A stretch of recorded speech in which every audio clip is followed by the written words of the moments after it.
Year at saka new series. Although, we can also say na itong series na ito ay old na rin. Dahil the last time that we were studying Genesis was in 2023 pa. Allow me to open my Bible at saka yung notes ko.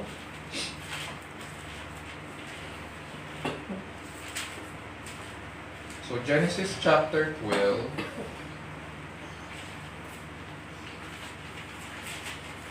This time naman po, hayaan niyo pong basahin ko po sa Tagalog para sa karagdagang kaalaman.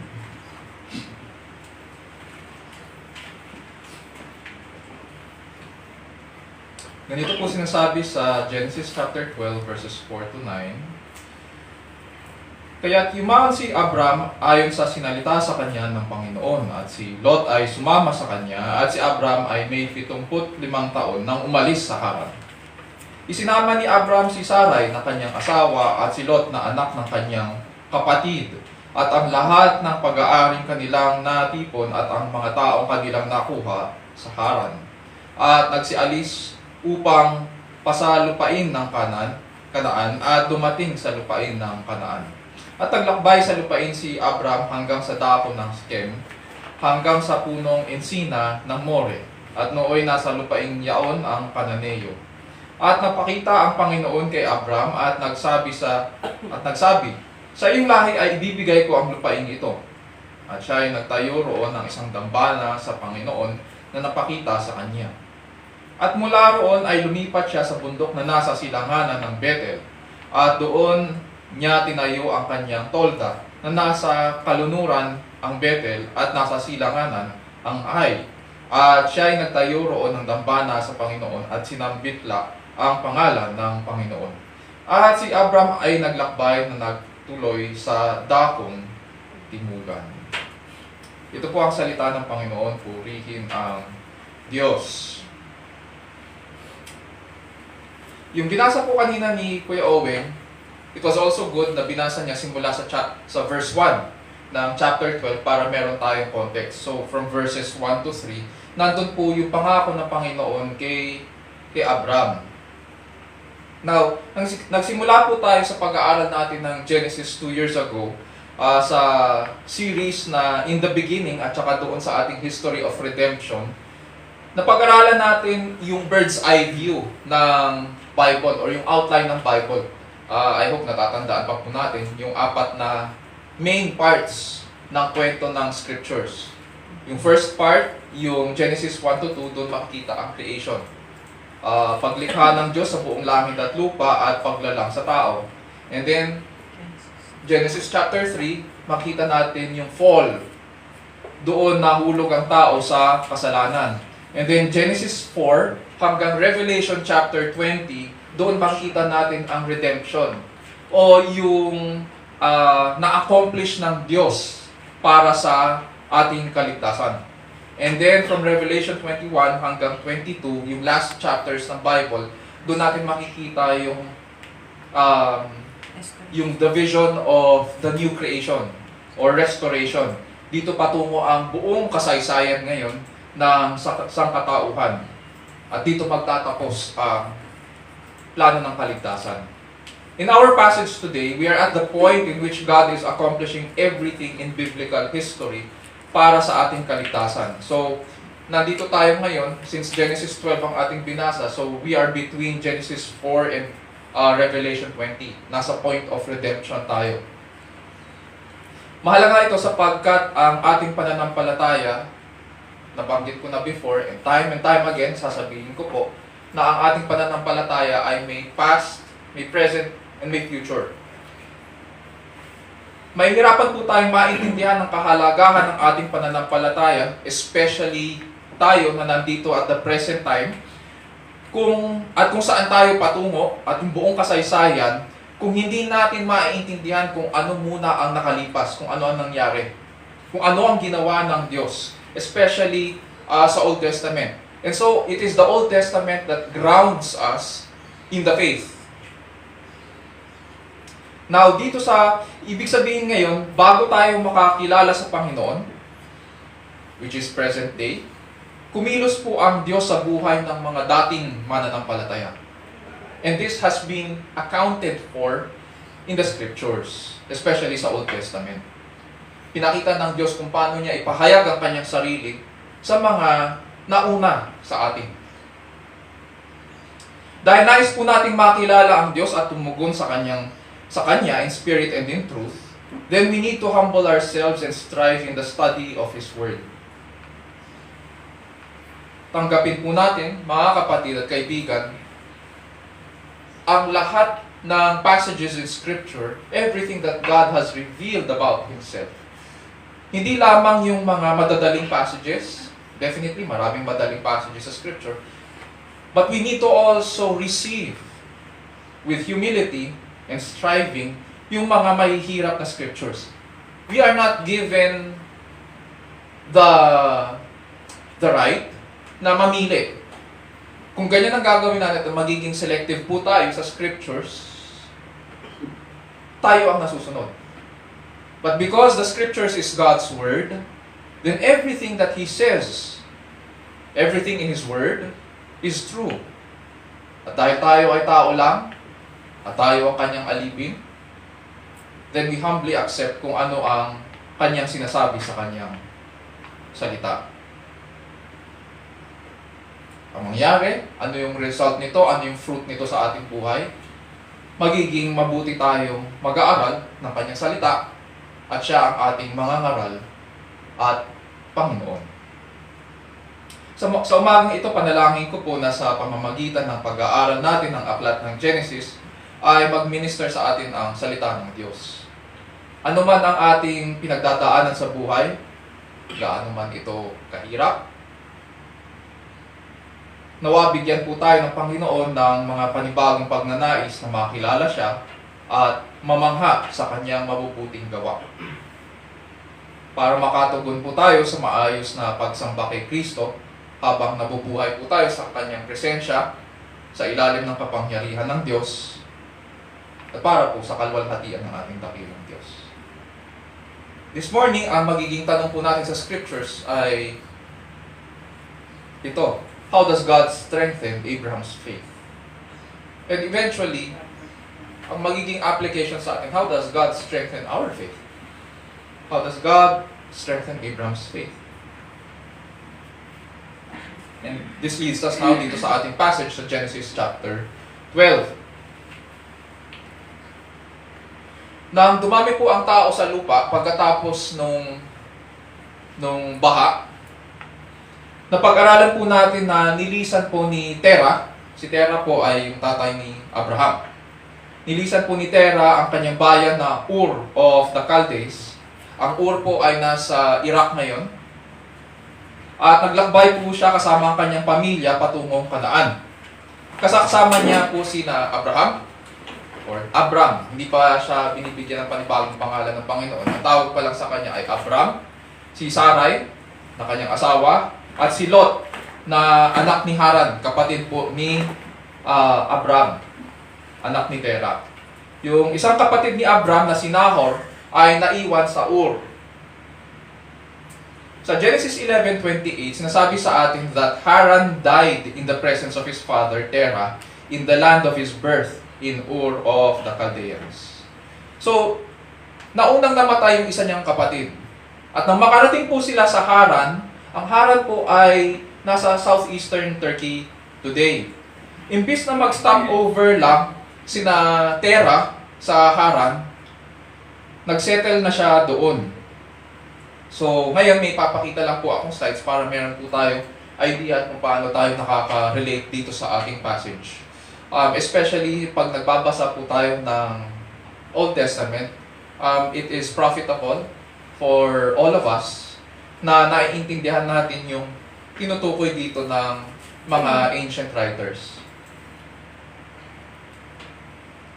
So yan, makikita natin na ang Ur of Chaldees ay nasa bandang nasa south at pumunta sila sa Haran. Ang binaybay po nila ay yung River Tigris and Euphrates.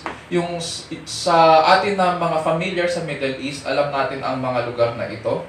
Nandito po ang modern day Iraq. Dito sa baba, makikita natin dyan yung mga Arabian nations. Nandito ang Kuwait.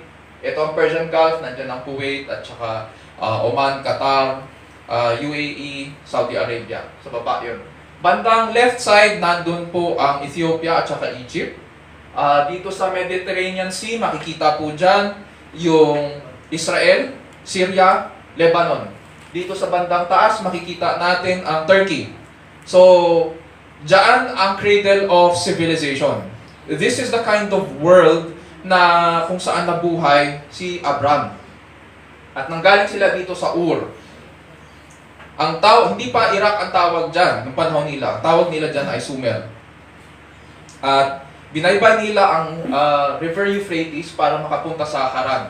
Ang Haran, katulad ng nasabi ko po, ito po ay nasa southeastern Turkey. And nung pinuntahan nila yan, ang intention was to go to Canaan. Pero ang ginawa nila, sumunod si Terah, sinundan lang niya yung river, natural. Yun yung susundin mo nung unang panahon kasi hindi ka naman babaybay sa disyerto eh. Ang dadaanan, ang mas pipiliin mo kung saan usually may mga tao at saka magandang lupa. Para hindi ka agad-agad na, kasi kapag dumiretso ka dito at disyerto yan, hindi ka pa nakakarating, patay ka na. So yun ang binaybay nila. Nang makarating sila sa Haran, imbis na mag-stop over, ang nangyari kay Terah, nagsettle siya doon. Sige. Ang Haran po ay around 950 kilometers from Ur. So, kung 950 kilometers yan, sabihin natin, compute lang natin kung sabihin natin mga 11 to 16 kilometers per day ang kaya nilang lakarin.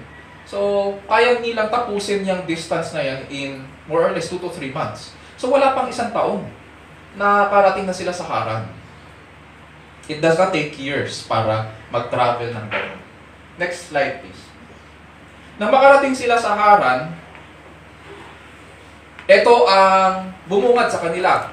And to this very day, ganun pa rin ang structures na nasa Haran. Itong mga beehive na mga houses, mud houses actually. All over Middle East, kung mapupunta kayo sa Middle East at kung may mga pictures yung mga kamag-anak natin ng Middle East, maraming iba't ibang klaseng mga mud houses sa Middle East. Basically, kaya mud houses yon dahil ang gusto nila na-regulate yung heat at saka cold during warm months at saka during the cold ones. So dito, makita natin, kakaiba yung kanilang mga mud houses dahil parang beehive yung mga bubong. And they lived in communities. It is said na itong Haran, nung dumating sila, maliit na city lang ito, yung mga bahay doon, nakapalibot sa isang parang burol at doon sa gitna ng burol, may templo doon. So, ganyan na ang nadatnan nila, almost ganyan yung mga nadatnan nila Abraham. Pero this is Haran today. Sige, next slide please. Yan. Diba? Ang cute ng kanilang community. So, kapag inisip ko, habang pinag-aaralan ko to, kung ganito ang nadatnan ni Terah, at kakamatay lang ng kanyang anak, at nagluluksa siya, tapos ang pangalan pa ng lungsod ay Haran, kapangalan ng kanyang anak, hindi na ako aalis. Lahat ng alaala malamang ng kanyang anak ay bumalik sa kanya. Kaya sabi niya, mukhang dito na lang ako. Kasi itong lungsod na ito ay bumabalik sa akin ang mga alaala ng aking mga anak. He was depressed. Definitely. So, nagstay dito si Terah ng maraming taon.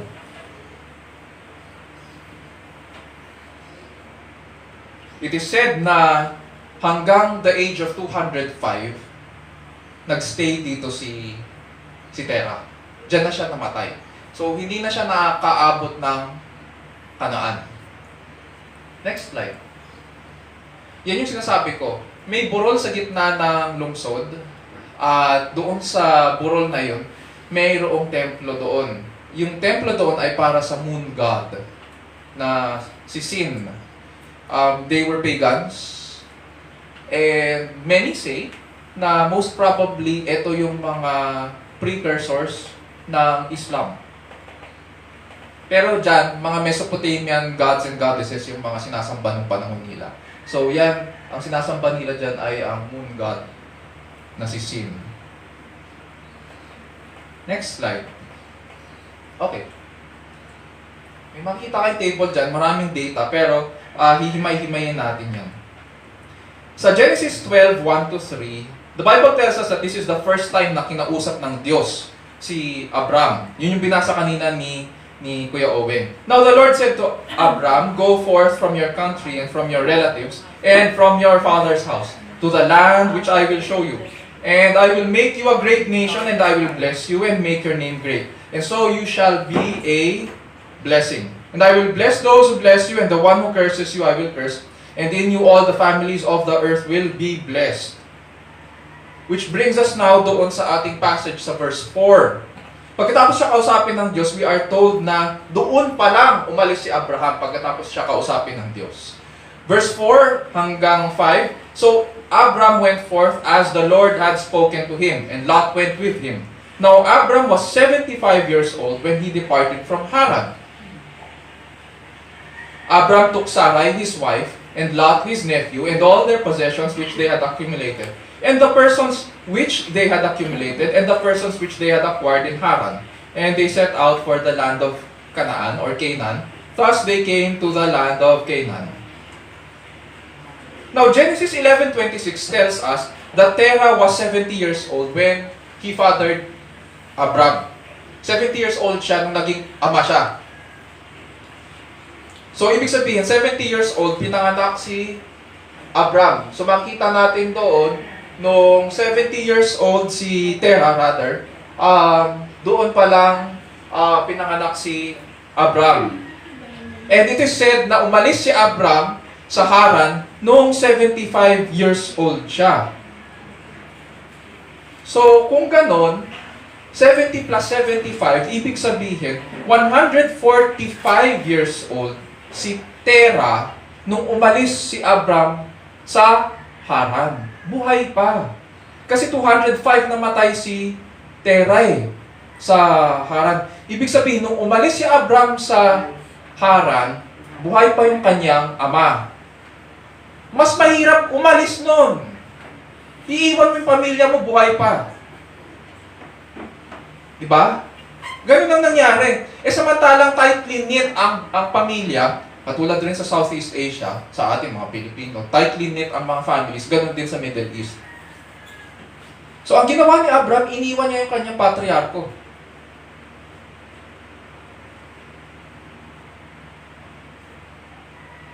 At nung mamatay naman si Terah, which is 205 years old, makikita natin dito sa baba, nung namatay siya, hindi na nakita ito ni Abram. Ibig sabihin, hindi na bumalik si Abram sa Haran.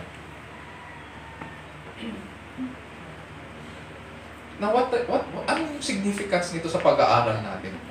It gives us a background kung ano ang pakiramdam ng number one, sinabi ng Panginoon sa iyo, umalis ka sa bayan ng iyong ama, lisanin mo ang iyong mga kamag-anak at mahal sa buhay. At sumunod si Abraham. Sumunod siya. Nagtiwala siya sa Panginoon. Pero na-imagine ko lang din yung pain ng pagsunod. Pero later on, makikita natin kung ano yung magiging yung pinagdadaanan ni Abram sa kanyang buhay because of this promise. Minsan kasi kapag kinukwento ito sa Sunday school, sinasabi lang natin, naging tapat si Abram, ganyan, maging tapat din tayo.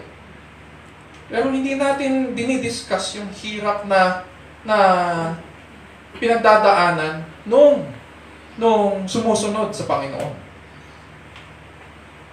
So dito, makikita natin ngayon yung background sa buhay ni Abram. Iniwan niya ang kanyang tatay, iniwan niya iniwan niya lahat doon, yung mga lupain at saka mga karapatan niya doon sa Haran. Buhay pa yung kanyang tatay nung time na yon. In the ancient world, kapag namatay ang isang patriarko, ang magiging tagapagmana niya ay ang kanyang anak. Kahit sa atin, ganun din. Sa batas natin, kahit na meron ka pang, yung iba ang hinahabol-habol, yung last will and testament, sa batas natin, hindi agad yun ang nasusunod. Merong mga compulsory heirs. Pagdating po sa batas, hindi agad-agad sinusunod ang last will and testament. Merong compulsory heirs. Ibig sabihin, merong sinasabi ang batas kung paano magiging hati-hatian bago yung last will and testament. Pero napunta na tayo sa batas eh. In the ancient world, ang nagiging tagapagmana ay ang mga anak. At this point, si Abram ang kasama ni Terah sa Haran. So ang kinikilalang tagapagmana at tagapagtaguyod ng sambahayan ay si Abram. Siya dapat ang magmamana ng lahat ng ari-arian ni Terah. God said, "Go forth from your country and from your relatives and from your father's house to the land I will show you." Sinabi ba ng Panginoon, "Go to Canaan"? Hindi. Ang sabi ng Panginoon, "Go to the land I will show you." Ibig sabihin, hindi sinasabi ng Panginoon agad kung saan siya pupunta. Question mark yun. Kahit kung tingin nyo ngayon pa lang dito sa pangako ng Panginoon, question mark na sa isipan nyo. Mas lalo sa akin habang pinag-aaralan ko, to question mark talaga. Pag tinanong natin, alam ba ni Abram kung saan siya pupunta? Hindi. Pero nagtiwala siya sa Panginoon kung saan siya dadalhin. Tapos dito sa verses 4 and 5, mababasa po natin, hindi pa namamatay si Terah, pero Abram went forth as the Lord had spoken to him. Abram took Sarai, his wife, Lot, yung kanyang pamangkin, lahat ng ari-arian ni Abraham, all his possessions which they had accumulated, and the persons which they had acquired in Haran, and they set out for the land of Canaan. Dito pa lang sa passage na ito, makikita na natin na si Abram at ang kanyang pamilya ay yumaman sa Haran. Kaya nga ganito ang description eh. Sinabi niya, sino daw yung kinuha niya o yung dinala niya papuntang Kanaan? Si Sarai, si Lot, yung kanyang pamangkin. Hindi po niya anak si Lot. Si Lot, kanyang pamangkin. At lahat ng kanyang ari-arian na kanyang na-accumulate sa Haran. And the persons which they had acquired in Haran. May mga persons. Ibig sabihin, meron siyang mga employees. Mga nagtatrabaho sa kanya. And they set out for the land of Canaan. Ngayon, ano ibig sabihin nito? Kung tinalikdan niya ang lahat ng privileges niya sa sambahayan ng kanyang ama, ano ngayon? Anong implication nito? Ibig sabihin, iniwan niya ang lahat ng karapatan niya bilang tagapagmana ni Terah. Iniwan niya si Terah, iniwan niya rin ang kanyang pamilya sa Haran, yung kanyang mga kamag-anak doon. Iniwan niya rin ang kanyang katayuan doon. Sa dami ng kanyang naging possessions, naging successful si Abram, and it is possible kung magsistay siya doon, meron siya sigurong kinabukasan doon. Pero dito, pupunta kang Kanaan, to the land I will show you. Sabi lang ng Panginoon, to the land I will show you. Tayo, in our common sense, sasabihin sa atin ng ating common sense, mukhang walang kinabukasan dyan. Wala dyan. Land I will show you. Kaduda-duda yan. Pero iniwan ni Abram. Iniwan niya ang kanyang success. Pero ano sabi sa kanya ng Panginoon? Ano ibig sabihin nitong pangako ng Panginoon, yung binasa kanina sa Genesis 12, 1-3? What does this mean? Sinasabi ng Panginoon sa kanya, iwan mo ang dati mong pamumuhay. Hindi kita bibigyan ng kinabukasan dyan. Wala kang future dyan. Bagamat hindi alam ni Abram kung saan ang land that I will show you, sumunod pa rin si Abram. Iniwan niya ang lahat. Which leads us doon sa first point, yung first principle. Well, ang tinanong natin kanina, how did God strengthen Abram's faith? So sa verses 4 to 5, makita natin, God demanded undivided trust and commitment from Abram. He demanded undivided trust and commitment from Abram. And so God is demanding priority from Abram. Sinasabi niya kay Abram, ako ang number one. Sa akin ka lang magtiwala.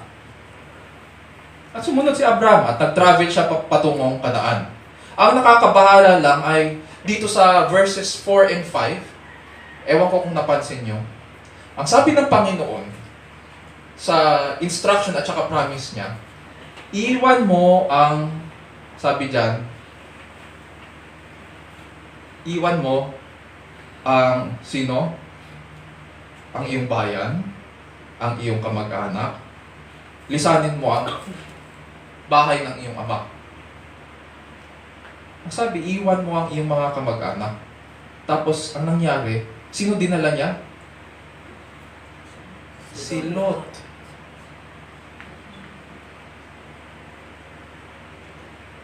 Parang sablay. Later on, makikita natin, pag pinag-aralan natin ng Genesis, makikita natin na talagang sasablay dito si Lot. At kailangan magkakaroon sila ng problema ni Abram later on. Although si Lot kasi, sino ba itong si Lot? Si Lot ay anak ng kapatid ni Abram. Parang ganito ang nangyari kasi. So, yung mga kapatid ni Abram, nagkaroon ng mga anak. Pero siya, wala siyang anak. Kasi baog si Sarai. Wala siyang anak. So, ang ginawa niya, at familiar tayo, kahit sa atin, ganyan ang nangyayari. Pag may anak ang kapatid mo, or meron kang pamangkin sa mga kapatid mo, ano nangyayari kung wala kayong anak? Yun ang nagiging Anak-anak. parang anak mo na rin. Yun ang aalagaan mo. So sa tingin ko, bagamat hindi binabanggit sa scriptures, pero bakit sinasama-sama niya si Lot? Diba? Hindi lang yun. Parang ang nangyayari dito, parang tagapagmana niya si Lot eh. Kaya niya sinama eh.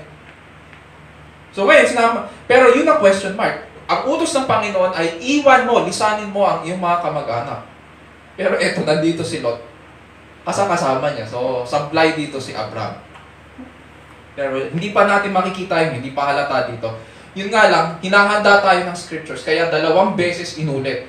Si Lot, ang kanyang pamangkin, ay sumama sa kanya. 2 beses inuulit. Pag paulit-ulit ang mga verses sa Bible, babantayan mo yun. Babantayan natin yun kasi mahalagang, may mahalagang point doon. So, sinama niya si Lot. At maaaring tinuring niya na tagapagmana niya yun. And scholars would say na parang ganun ang nangyari. Sa buhay po natin ngayon, mga kapatid at kaibigan, mapapansin po natin that people move from one place to another for many reasons. Maaaring aalis tayo at mag-i-immigrate sa ibang bansa for a better future. At may mga kaibigan ako na gano'n ang mga desisyon. Tinatanong ko sa kanila, so bakit kayo umalis ng bansa at mas pinili nyo ang ibang bansa? Ang sinasagot nila, better future for my family. Pero later on, naririnig ko naghiwalay sila ng kanilang asawa. So, ewan ko kung better future yun. It would seem na hindi. Hindi nila napanindigan yun. Pero anyway, we have many reasons for moving from one place to another. Or bakit tayo lumuluwas sa ibang bayan? Dahil probably nakakuha tayo ng mas magandang trabaho. Or mas gusto natin ang klima doon. Merong mga umaalis ng Metro Manila, lumilipat ng Baguio. Mga ganun. Or lumilipat ng Antipolo. Dahil mas maganda ang klima doon. Meron naman din na nagmo-move dahil probably ayaw nila yung problema sa pamilya nila. For whatever reason we have, in moving, it's basically to solve our problems. And we want to take control of our lives. But we have to understand na kapag tinawag tayo ng Diyos, we also have to make a move in faith. Kadalasan kasi, for example, madalas ko itong naririnig, ano yun, tanggapin mo na yung trabaho na yan. Kahit na aalis ka dito sa bahay na to, okay lang. Tanggapin mo yung trabaho na yan kasi malaki ang sweldo niyan. How is that a move in faith? Samantalang ang naging consideration mo lang ay malaki ang sweldo. Kadalasan ganun tayo pag nag-isip, tanggapin mo na yan, malaki kasi sweldo. O sige, umalis ka na dito, doon ka sa Baguio kasi malaki ang magiging kita mo doon. But we have to understand, again and again and again, we have to make a move in faith. Mayroong demands po ang Diyos. May mga kailangan tayong i-give up sa ating buhay. May mga bagay tayo kailangan talikdan. Dahil siya ang number 1 priority. Hindi pwedeng mas tiwala tayo sa ating kakayahan. O mas priority ang ating ginawang plano para sa ating sarili. Especially now, marami sa atin siguro na, sino pa dito New Year's resolution? May pa bang nag-New Year's resolution sa inyo? Ako wala. Wala akong New Year's resolution. Pero merong mga pagbabago na nangyari sa buhay ko. Bago pa magtapos yung taon. Kung gusto nyo pag-usapan natin yung tungkol sa pagbabago ko, pwede ko i-share yung pagkatapos ng service. Pero the point is that, sino ba ang may control? We want to take control of our lives? O Diyos ba ang pinaka-priority? Yun yung question. May mga bagay tayong kailangan talikdan dahil siya ang number 1 priority. Hindi pwedeng mas tiwala po tayo sa ating kakayahan o mas priority ang ating ginagawang plano para sa ating buhay. Dapat siya ang may kauna-unahang konsiderasyon sa lahat ng ating mga balak at plano. He has control over our lives. We do not. At uulitin ko yun. Wala tayong control sa ating buhay. Kung may control ka sa buhay mo,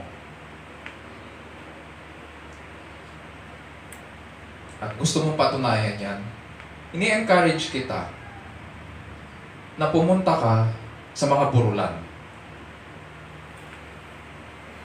Patunayan mo doon sa burulan na may control ka sa buhay mo. Doon makikita mo ang katotohanan na ang tao walang control sa kanyang buhay. Lahat ng nandoon sa burulan makikita mo, nag-iiyakan.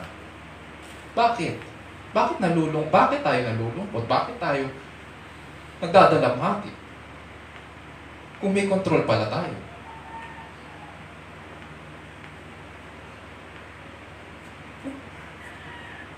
Wala.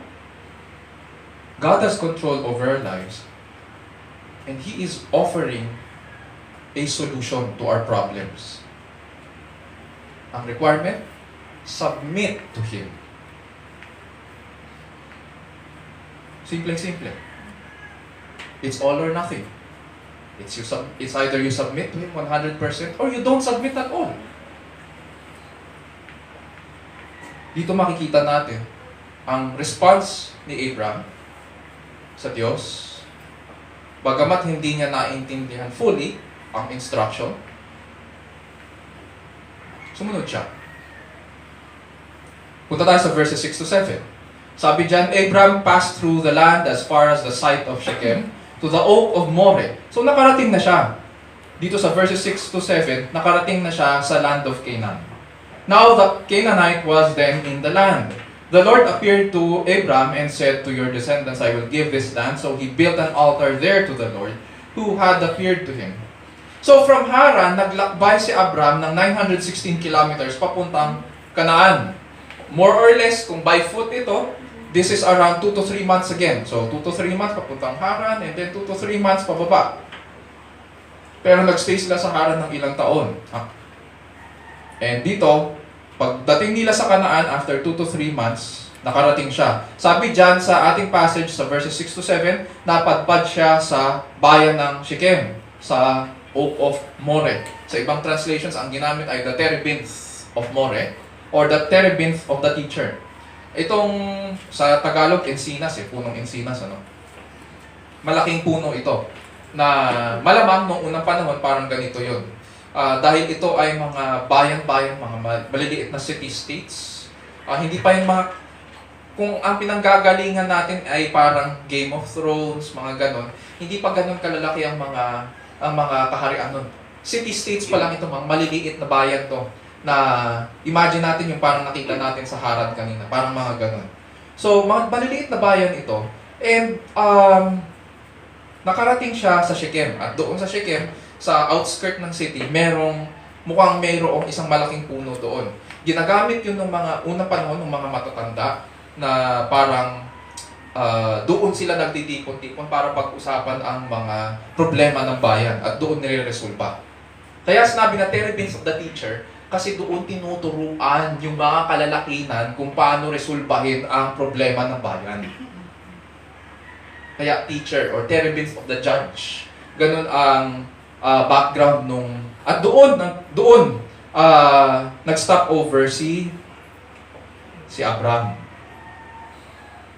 Isang landmark yun nung panahon nila. Ano nangyari? Sabi sa atin ng passage, the Canaanite was then in the land. Imagine natin parang suspense movie ito ngayon. Kung mahilig tayo sa suspense, dahan-dahan dinidescribe sa atin. Imagine natin, nakita ni Abraham ang bayan ng Shechem at dumaan siya. At sinasabi sa atin dito, habang naglalakad siya ng dahan-dahan, nakita niya, ang sinabi ng scriptures, nandoon ang Canaanite, mga Kananeo. What does this signify? Imagine si Abraham, sanay sila nung unang panahon na may mga dumadaan na mga ilan-ilan na mga traders. Pero itong si Abraham, ang laki ng caravan niya. Sabi sa atin, di ba? Kasama niya ang kanyang asawa, kasama niya si Lot, kasama niya ang mga possessions niya. Gaano kalaki itong possessions na ito? At saka meron siyang mga tao na kasama pa. Mga empleyado niya. So, malaking caravan ito, si Abraham. Sila noong unang panahon, mga maliliit na bayan lang yan eh. So, malamang siguro nung dumaan sila, nabulabog yung bayan. Ako na-imagine ko, siguro nung dumaan dahil ang laki ng caravan at napakayaman ni Abraham, dumaan siya doon sa Shechem, malamang nabulabog sila. Sino to? Diba? Dahil malaki ang at dahil maraming tao yung caravan ni Abraham, napapaisip sila. Ano to? Bakit ganyan? Tapos nandun lang sila sa labas.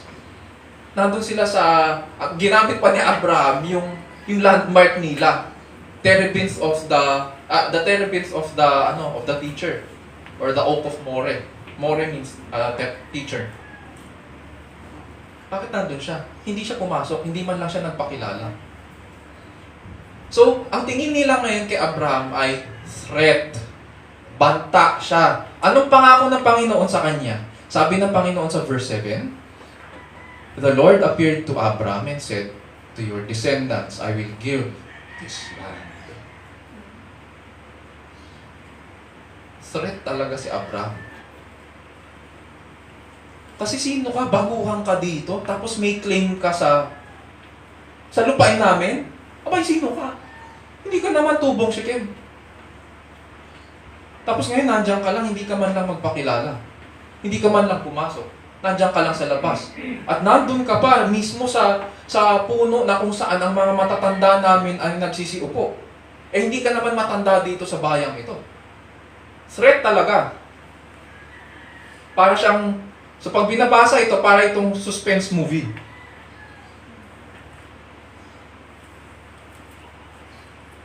The fact that Scripture tells us in verse 6 na the Canaanite was then in the land, it means na pinakita rin ng Diyos kay Abram ang magiging hadlang sa pangako niya. So it works both ways. Ito yung magiging hadlang para makamtan ang lupang pangako. Ano yung hadlang? Yung mga Canaanites.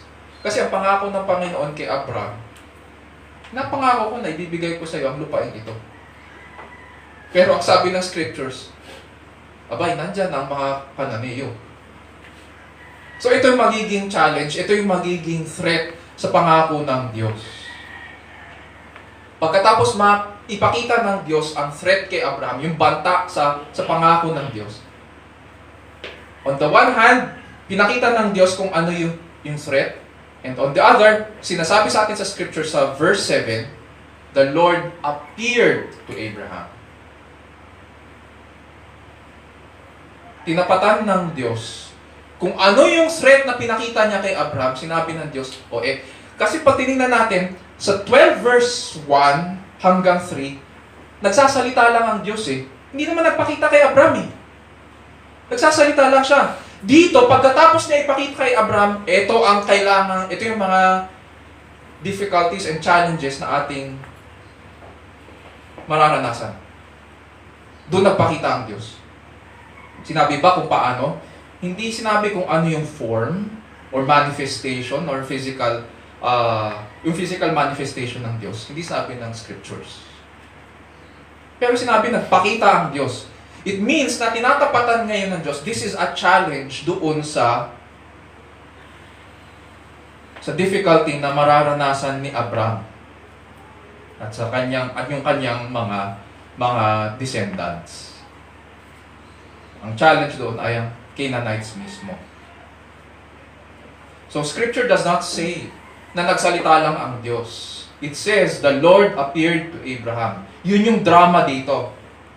Ang ginagamit din na pangalan dito na kailangan nating pansinin, the Lord said, hindi sinabi na God said. The Lord said, ang salitang Lord sa original language ay Yahweh. Ito ang pangalan na binigay ng Diyos sa mga Israelites. Kailangan nating matandaan na ang Book of Genesis ay sinulat ni Moses.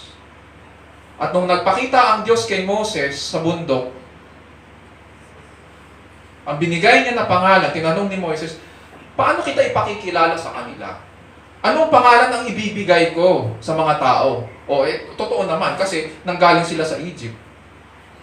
Ang sabi ng Diyos, I am who I am. At based doon sa pangalang yon na I am who I am, ang Yahweh. Simula sa Genesis nung lalangin ng Diyos sina Adan, ginamit na yung pangalan na Yahweh. Ang ibig sabihin ng Yahweh, ito yung covenant name ng Diyos. That God will fulfill His promise of blessing and preserving Abraham. That just as God desires to be with His people, so will He stay close to Abraham. Mahalaga ito sa bayan ng Diyos sapagkat itong name na ito, itong Yahweh, it means God is close to His people. It is His covenant name. Hindi niya sila iiwan. At ganun, kaya sinabi dito, the Lord appeared to Abraham. Yahweh will stay close to Abraham and will fulfill His promise. And so, although hindi sinasabi kung ano yung form ng Diyos, pero Abraham knew na ito yung appearance ng Diyos. May challenge ngayon mula sa Diyos. On the one hand, ito yung threat, yung Canaanites, and on the other, tinapatan ito ng Diyos ng kanyang presence. At sabi ni Yahweh kay Abraham, to your descendants, I will give this land. Ibig sabihin, number one, ang sabi, to your descendants. Kasama niya si Lot. Ibig sabihin, hindi ibibigay ng Diyos ang lupain yun kay Lot. Hindi nakasalalay kay Lot ang pananatili doon. Excluded siya sa pangako. Ouch. Pangalawa, kung hindi si Lot, sino? Walang anak sila ni Sarai. Sino magiging tagapagmana? Sabi ng Diyos, to your descendants I will give this land. Wala kaming anak. So paano na? Maliwanag dito na unang-una, human will. Yung plano ni Abraham, hindi mangyayari yun. Kasama niya si Lot, sinama niya. Hindi mangyayari yan. Pangalawa, maliwanag na excluded din dito ang physical capabilities or human might.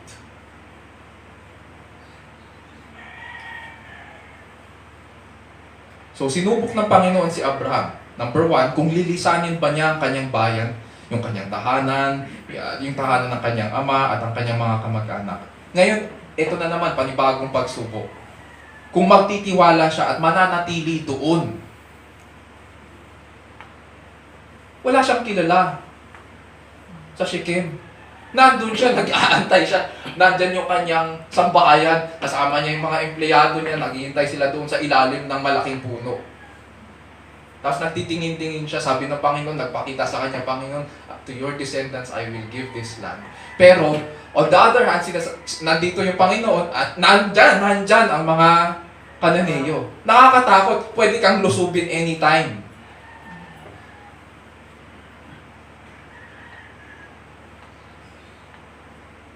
Sunod-sunod ang pagsubok. Which leads us doon sa second point, sa verses 6 to 7.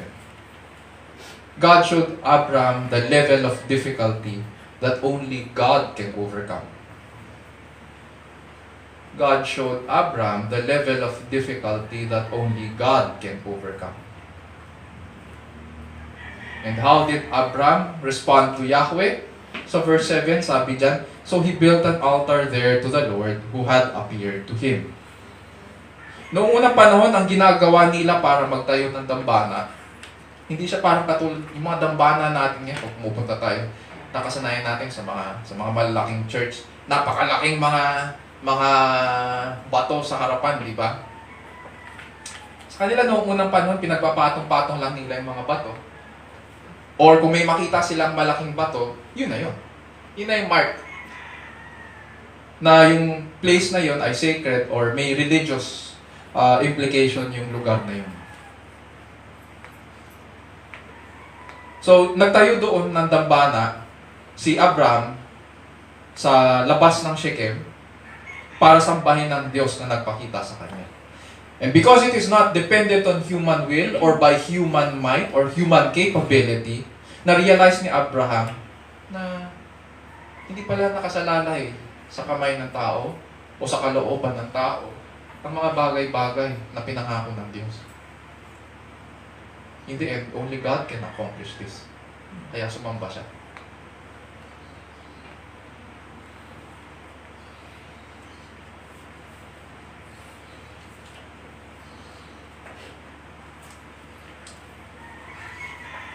So ngayon, naging sacred yung place na yon.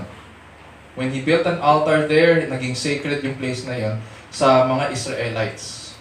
Mapapansin natin sa history nila na ang Shechem po ay kinikilala ng mga Israelites na mahalagang bayan at banal din sapagkat doon din po nagkaroon ng renewal ng covenant bago mamatay si Joshua. Sa Joshua 24, pag binasa po natin, doon po hinamon muli ni Joshua ang bayan ng Israel.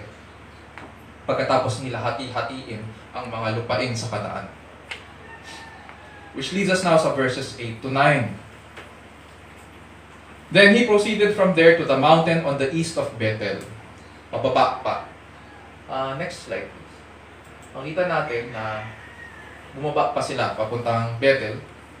Although hindi sila pumasok sa bayan, from there to the mountain on the east of Bethel and pitched his tent with Bethel on the west and Ai or Ai on the east. And there he built an altar to the Lord and called upon the name of the Lord. Abraham journeyed on, continuing toward the Negev. So mula Shechem, Naglakad pa si Abraham at narating ang bundok sa silanganan ng Bethel. Ang Bethel, ang ibig sabihin po ng Bethel ay House of El. Sa Arabic at saka sa Hebrew, ang Bait naman sa Arabic means house. The house of El or the house of God, ang Bethel. At doon tinayo ang kanyang tolda sa pagitan ng Bethel at Ai. Hindi siya pumasok sa mga lungsod, kundi nasa labas lang siya ng bayan. At pagkatapos nagtayo siya naman ng dambana sa Panginoon at sumamba kay Yahweh. Mapapansin din po natin na pagkatapos magpahayag at magpakilala ng Diyos, ano nangyari kay Abraham? Doon pa lang siya nagtayo ng dambana. Hindi siya nagtayo ng dambana nung hindi nagpapakilala ang Diyos. Pagkatapos lang niya makilala ang Diyos, doon lang siya paulit-ulit na sumamba. What does this teach us? Mahalaga sa pagsamba o worship na informed ang ating worship by God's revelation. Noong panahon ni Abraham, dahil wala pang Bible, God revealed Himself based sa Genesis 12 verses 1 to 3. Kinausap siya ng Diyos. So by word or by speech.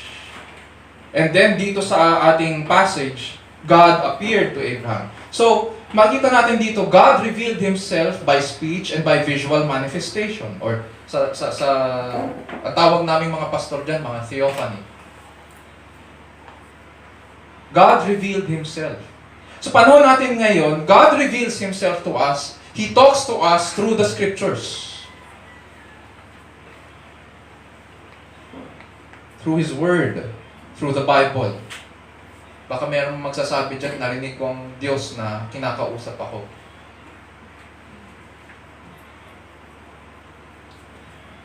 Mukhang kailangan mo ng counseling, kapatid. Kapag ganyan ang ikakwento mo sa akin. Narinig ko ang Diyos kinausap ako. Ano sinabi sa'yo? Parang may kwento noon sa mga youth. Nung youth pa ako, may mga kinakwento sila na may isang anak ng pastor, lumapit doon sa isa sa mga youth na babae. At sinabi nung anak ng pastor doon sa babae na crush niya, napanaginipan ko, kinausap ako ng Diyos, na ikaw daw ang mapapangasawa ko. Kaya kailangan mo akong sagutin. Sinagot ng babae, napanaginipan ko rin ang Diyos. Binasti daw kita. And so, bagamat natatawa tayo, pero it makes no sense. Walang batayan. There is no foundation sa mga ganong klaseng mga salita. The only firm foundation that we have, that God talks to us, is through His Word. Not through dreams. Tapos na yung salita niya eh. So ito na yun. Noong panahon ni Abraham, kaya ganon ang ginagawa ng Diyos kasi wala pang Bible, wala pang Scriptures. So, yung worship natin is supposed to be informed by God's revelation. And God reveals Himself to us through His Word. On the negative end, you cannot worship what you do not know. If God has not revealed Himself to you, you are not worshiping Him at all. Kaya nga, napapakamot ulo ako minsan, kinakwentuhan ako ng mga kaibigan ko. May mga nagsasabi, Christian daw siya, pero ayaw niya buklatin yung Bible niya, ayaw niya pag-aralan. Hindi siya nagbubukas. Pero Christian daw siya. Napakamot ng ulo ko eh. How can you worship if it is not informed by the Scriptures? You are not worshiping. You cannot worship what you do not know. You must, kung sinasabi mo na Christian ka, siguro Christian ka sa sarili mo. Pero hindi ka kay Kristo. Kaya nga mapapansin din natin, week after week, ang panalangin natin, Create in me a desire, new desire for your word. Ganon din ang sinasabi ko sa preaching natin, nawa bigyan tayo ng panibagong pagnanais na pag-aralan ng kanyang salita. Sa mga panalangin natin, oh, taste and see that the Lord is good. Based sa Book of Psalms. We cannot worship what we don't know. Hindi tayo maaaring lumapit sa Kanya ayon sa ating kamangmangan. Hindi ka tanggap-tanggap sa Diyos yun. And so pag kinikwento ako ng mga kaibigan ko, hindi ako mahilig sa Bible eh. Ayoko nang hindi ako nagbabasa ng Bible. Hindi ko alam kung matatawa ako, kung nagpapatawa ba siya, o gusto ko na lang tumalikod. Mag-iingat po tayo sa mga ganong klaseng mga attitude. Hindi tayo maaaring lumapit sa Kanya sa ating kamangmangan. Hindi katanggap-tanggap sa Kanya yun. Mapapansin natin dito si Abraham, tinanggap ng Diyos yung paggawa niya ng dambana at pagsamba sa Kanya. It is because only after God revealed Himself. It is only after God spoke to him. It is only after God appeared to him. Napaulit-ulit si Abraham na nagtayo ng dambana. And so what we come to God in the study of His Word and we respond to Him in worship in the study of His Word. Uulitin ko, we come to God in the study of His Word and we respond to Him in worship in the study of His Word. Even itong ginagawa nating pag-aaral na ito is worship. Mapapansin natin, sinasabi ng mga worship leaders natin, again and again and again, nandito tayo sa pagbibigay, sa pag-awit, at sa pakikinig sa Kanyang salita. Part yun ng worship natin. So pagkatapos niya tumawag sa Panginoon, ano ang ginawa ni Abraham? Nagsettle ba siya doon sa outskirts ng Bethel at Ai? Hindi. Sabi sa verse 9, Abraham journeyed on, continuing toward the Negev. Sa ibang Tagalog translations, ang sinabi dyan parang dakong katimugan o ang binibigay tungkol sa southern region lang eh. Kasi yun naman ang translation ng Negev.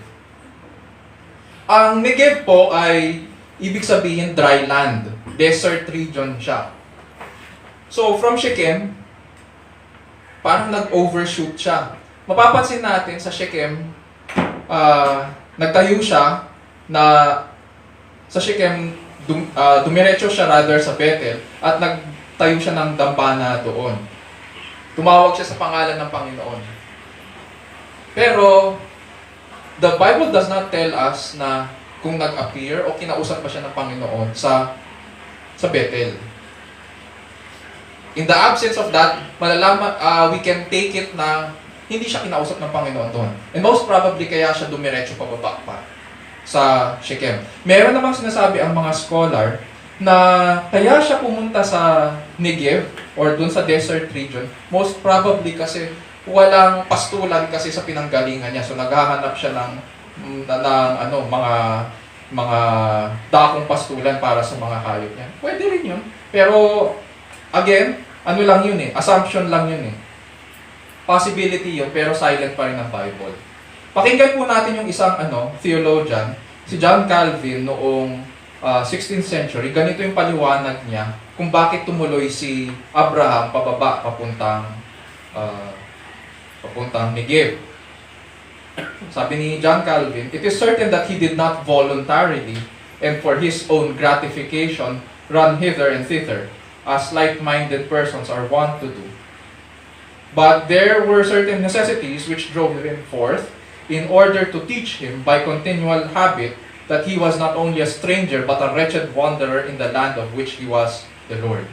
This led Abraham to depths of humility that led him to depend on God in a strange new land. Ang point lang ni John Calvin, ginamit ng Panginoon yung mga circumstances sa buhay ni Abraham na hindi na ni-record sa Bible, pero ito ang point dyan. Ang point dyan, hindi ka taga-riyan. Hindi ka tubong Negev, o Shechem, o Bethel. Foreigner ka. dayuhan ka dyan. At hindi ka lang basta dayuhan. Manlalakbay ka. Dumadaan ka lang dyan. So, review natin. How does God strengthen Abraham's faith? Verses 4 to 5, God demanded undivided trust and commitment from Abraham. Verses 6 to 7, God showed Abraham the level of difficulty that only God can overcome. At verses 8 to 9, God showed Abraham that he is a stranger and wanderer in the land. He is a stranger and wanderer in the land. So wala siyang maaasahan doon. Sa mga tao, mukhang magiging kalaban pa nila ang mga descendants ni Abraham later on. In the gospel, mga kapatid, we see Christ humbly walking in the wilderness. Sa ilang, di ba? Nung magsisimula yung kanyang ministry, we see Christ walking in the wilderness. Pagkatapos niyang iwan ang lahat ng privileges ng pagiging Diyos in obedience to the Father. Sabi nga, nasa sanlibutan siya. Nilikha ang sanlibutan sa pamamagitan niya, ngunit hindi siya nakilala ng sanlibutan. Naparito siya sa kanyang bayan, ngunit hindi siya tinanggap ng kanyang mga kababayan. Ganun pa man, pinahayag niya sa atin ang biyaya ng Diyos at katotohanan. Sabi sa John 1:14, at naging tao ang salita at tumahang kasama namin. At nakita namin ang kanyang kalwalhatian. Kalwalhatian gaya ng tanging anak ng Ama, puspos ng biyaya at katotohanan. At dahil po sa kanyang buhay, sa kanyang paghihirap at kamatayan, dumaloy ang kapatawaran para sa atin at binilang tayong matuwid at kabahagi sa sambahayan ng Diyos. Mga kapatid at kaibigan, there will be times in our faith journey na ipapakita ng Diyos ang dapat nating lisanin at hirap na ating dadanasin sa buhay sa Panginoon. Definitely, hindi madali ang buhay Kristiyano. At dahil hindi ito madali, nakakatakot. Nakakatakot din. Paulit-ulit maririnig natin ito sa mga teachers. It is not sabi nga nila, it is not a normal life. Kasi hindi ito umaayon sa takbo ng mundo.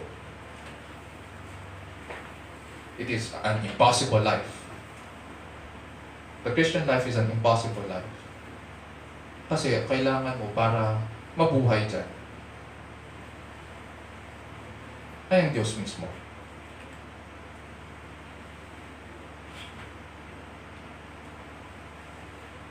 And so it can be frightening dahil alam natin ang magiging mahirap sumunod sa Panginoon. Sino ba nagsasabi ng madali? Kahit sa akin, hindi nyo maririnig sa akin na sasabihin kung madaling sumunod sa Panginoon. There will be times na hindi rin tayo mapapalagay. Dahil feeling natin, parang walang ibang paraan sa mga problema natin. Pero feeling lang yun. Ginagawa ito ng Diyos, dinadala tayo sa mga dakong feeling natin na wala na tayong magawa. Dahil meron siyang pinapakita. Ginagawa niya ito para hindi tayo mawalan ng pag-asa. Rather, para ipakilala sa atin na siya lang ang ating pag-asa. Walang iba. Hindi tayo aasa sa ating sarili. Hindi rin tayo aasa sa ating mga kalooban. Gawa ng ating mga kamay. May piniliwanag nga si Apostol Pablo sa mga taga-Corinto ukol sa mga banta sa ministry. Sabi nga ni Apostol Pablo sa church, ngunit kaming pinagkalooban ng kayamanang espiritual na ito ay tulad sa mga palayok na gawa sa putik, upang ipakilala na ang dakilang kapangyarihang ito ay sa Diyos at hindi sa amin. Kabi-kabilaan ang pagpapahirap sa amin, ngunit hindi kami nalulubig. Kung minsan nababagabag, ngunit hindi kami nawawala ng pag-asa. Inuusig kami, ngunit hindi pinababayaan. Napapatumba kami, ngunit hindi lubusang nalulugmok. Lagi naming taglay sa aming katawan ang kamatayan ni Jesus upang sa pamamagitan ng aming katawan ay mahayag ang kanyang buhay. Naranasan daw ni Apostol Pablo ang iba't ibang uri ng paghihirap sa ministry. Na parang siya ay isang babasaging sisidlan sapagkat tinawag siya upang ipakilala sa lahat ang di malirip na kapangyarihan. Na ang kapangyarihan ito ay sa Diyos at hindi raw sa kanila. At the end of the day, Diyos lang po ang may kapangyarihan na magtagumpay laban sa mga bata sa kanyang panukala. Ganito raw ang buhay ng isang nagtitiwala sa Diyos. Laging taglay sa kanyang katawan ang kamatayan ni Jesus upang sa pamamagitan ng ating katawan ay mahayag ang kanyang buhay. Ganito pinalalakas ng Panginoon ang ating pananampalataya. Isa puso natin ang mga bagay na ito at purihin natin ang ating dakilang Panginoon. Sabay-sabay tayo manalangin.